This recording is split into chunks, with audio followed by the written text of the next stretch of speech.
the humble pod that transforms desserts into indulgent treats. Vanilla! It has been the star of the baking world for centuries, but did you know that the secret to its success might not be in the bean itself? We're going to reveal the truth about vanilla and shake up everything you thought you knew about this beloved flavor and why imitation vanilla can surprisingly be just as good as the real thing. We'll spill the tea on the history of vanilla and everything you need to know about its imitation. Then we'll go head to head by comparing the products and showing you the power behind vanilla imitation. So if you're ready to have your mind blown and taste buds tantalized, stick around to the end of this video. We promise to show you that sometimes imitation can be just as good as the real thing. Plus, we might just change your mind about artificial flavors forever. So grab your favorite vanilla snack, get comfy, and let's get into it. You might think vanilla to be a boring old flavor, but it's kind of a big deal. It's like the Beyoncé of flavors. It's everywhere, it's iconic, and has become quite expensive too. Vanilla is a unique and vibrant flavor that has been enchanting taste buds for centuries. But why is vanilla outrageously expensive? And why did the high cost of this unique flavor lead to the discovery of its clone? Oops, I mean imitation. And which of these vanilla flavors is perfect for pastries, drinks, and food in general? We'll be giving you the scoop on that in this video. But before you can truly understand how imitation vanilla came about, we'll have to go back in time to where it all began.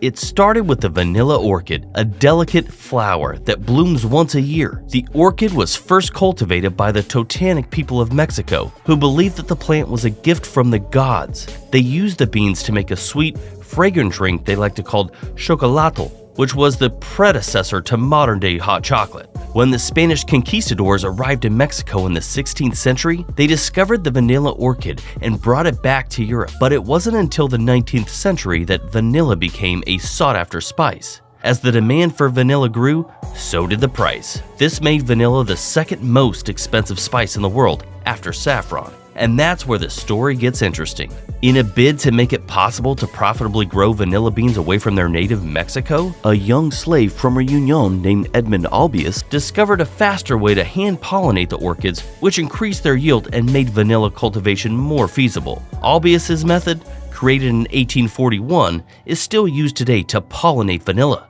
Today, most of the world's vanilla comes from Madagascar, which produces over 80% of the world's supply. So why is vanilla so expensive? Well, for starters, the process of hand-pollinating orchids is incredibly labor-intensive and requires a lot of skill. It takes about 3 years for vanilla orchids to mature and produce beans, and the beans must be harvested by hand and then cured in a lengthy process that can take up to 6 months. In addition, vanilla is prone to theft, which drives up the price even more. Vanilla beans are small and easy to transport, and they're often stolen from farms and warehouses. This has led to a rise in the price of pure vanilla, which can cost up to $300 to $600 per kilogram. So the next time you sprinkle some vanilla into your pastry, remember the incredible journey that this little bean has to take to get to your kitchen. The rise of imitation vanilla began back in 1858 when the French chemist Nicolas Theodore Goblet discovered vanillin, the compound that gives vanilla its unique flavor. This discovery paved the way for the creation of imitation vanilla, which is made using synthetic vanillin or a mixture of natural and synthetic ingredients. The first successful synthesis of vanillin from wood pulp was achieved by German chemist Ferdinand Tiemann in 1874. Tiemann's process involved heating a mixture of coniferol alcohol and potassium hydroxide to create a product that could be oxidized to vanillin. Later, another German chemist, Wilhelm Hamann, improved on Tiemann's process and began producing vanillin on an industrial scale. In the early 20th century, vanillin was synthesized from other sources, such as clove oil and lignin, a waste product from the paper-making industry. Today, most of the vanillin used to create artificial vanilla flavoring is synthesized from eugenol or guaiacol, which are petrochemicals derived from crude oil. But did you know that vanillin can also be extracted from other sources? For example, it can be derived from rice bran, which is a byproduct of rice milling, or from the bark of certain trees. These alternate sources of vanillin can be used to make imitation vanilla or other flavorings. The reason artificial vanilla flavoring is widely used in the food industry is that it is less expensive than natural vanilla extract. However, natural vanilla extract is still preferred by many people because it has a richer and more complex flavor profile than artificial vanilla flavoring. Today, most of the vanilla flavoring used in commercial products like ice cream, cookies, and candy is made using imitation vanilla. But don't worry, vanilla purists, there is plenty of real vanilla out there for those who have enough money to splurge. Now, let's talk about the differences between imitation vanilla, naturally flavored vanilla, and pure vanilla extracts to help you know the type of vanilla you've been having. Imitation vanilla is made using artificial flavorings, namely vanillin, that is derived from wood pulp or other sources. It's usually less expensive than natural vanilla or pure vanilla extract, but also tends to have a more one-dimensional flavor. Naturally flavored vanilla, on the other hand, is made using vanillin that has been sourced from food products such as rice. More premium naturally flavored vanilla may also use a blend of real vanilla beans and additional natural flavors. This type of vanilla has a more complex flavor profile than imitation vanilla and can display notes of caramel, spice, and floral undertones. Pure vanilla extract is the most expensive and highest quality type of vanilla. It's made using only real vanilla beans, which are steeped in a mixture of alcohol and water with a minimum alcohol content of 35%. The quality of the base alcohol used has a profound effect on the flavors and eventual price of the pure vanilla extract. It has a rich, deep flavor that is unparalleled by any other type of vanilla.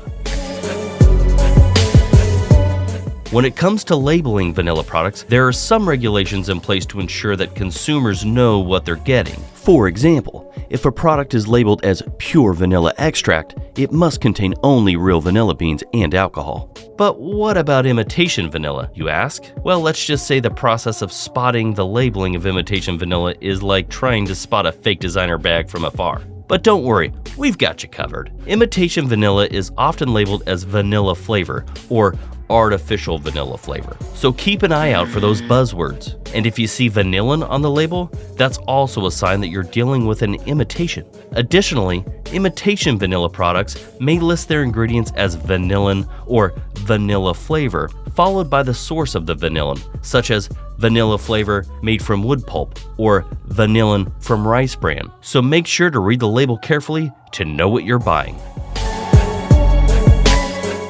Generally speaking, pure vanilla extract remains king.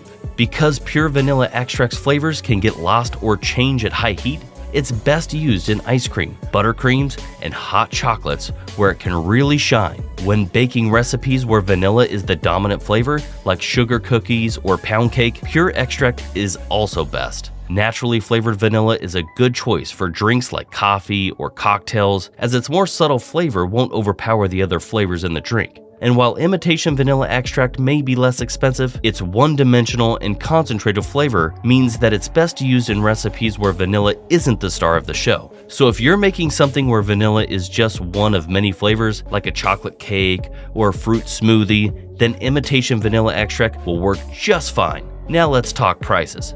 Pure vanilla extract is definitely the most expensive of the three. You can expect to pay anywhere from $20 to $50 for a sizable bottle of high-quality pure vanilla extract.